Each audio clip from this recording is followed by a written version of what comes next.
Hi guys, and welcome back to Adam's Aquatics. In today's video we're going to be talking to you about the pros and the cons of dither fish when breeding fish. So as you may know, in some of my tanks I have dither fish. Actually it's only in one of my breeding tanks that I actually use them. So in my Apistogramma Cacatoides breeding tank I have some red Beckford's pencil fish, and the reason I have these is to make these guys feel a bit comfortable. So when I first put these guys in the tank, Aphrodite and my previous male Apollo, and they were very unsecure and they felt very stressed. So you put dither fish in and it helps to de-stress them. So the pros are, like I just mentioned, it helps to de-stress the fish, it helps to make them feel secure, and it also helps to make them feel like they can breed. So what are the cons and what are my thoughts on dither fish? So the cons are really water quality is one of the main cons. You know, the more fish you have in the tank, the worse the water quality is going to get because of the more waste that's produced. You know, and that's one of the things that when you consider having dither fish in your breeding tank, something that I would honestly really consider really highly. The more fish, the worse the water quality is going to be because the more waste that's being made. You know, and that's one of the main reasons why I choose not to use dither fish in most of my tanks. Another reason is predation. So if you don't choose the right dither fish, you're going to then encourage them to eat the fry, which in turn stress the parents out. So why don't I use them?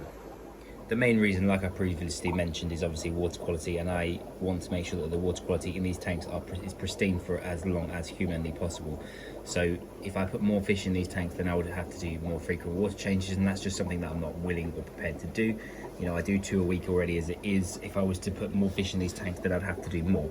And you know, I want to make sure that the water stays completely clear so that when the eggs are formed, they don't get fungus, they don't fungus over, you know, and those type of things. Now, in bigger setups, would it be a good idea to use dither fish? Yes. I'm not saying that it's not a good idea. You know, the positives of them are obviously, you know, they make your fish feel secure and they make your fish feel like they can come out and swim around and enjoy their tanks.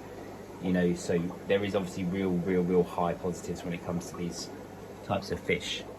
If you are creating a breeding setup and you want to add dither fish, just make sure that you choose the correct dither fish for your fish. So, you know, for an Apistogramma, the correct type of dither fish would obviously be a pencil fish, due to the fact that they have really small mouths and they're not able to eat the fry. You know, this guy would get on fine with some pencil fish, but he wouldn't get on so well with some of the bigger tetras. And most of the time the positives of dither fish are obviously the security and stuff like that will come with time anyway. So, you know, most fish will start to feel more secure in your fish room with time anyway, because, you know, obviously Kratos is a great example of that. For his first 3 weeks in his new tank, I didn't see him, whereas now he's out and about all the time. There he is down there.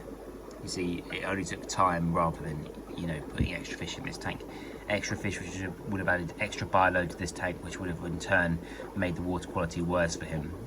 You know, whereas all I want to do is make sure that the water quality is spot on, so that when his female arrives, we're ready to breed. So that is my 2 pennies worth on dither fish and whether I would use them or not. Obviously, clearly from my opinion during this video, I wouldn't use them if I was to go back and start again. I just don't feel like it's worthwhile, the extra bioload on the tank. You know, and that's just pretty much it for today.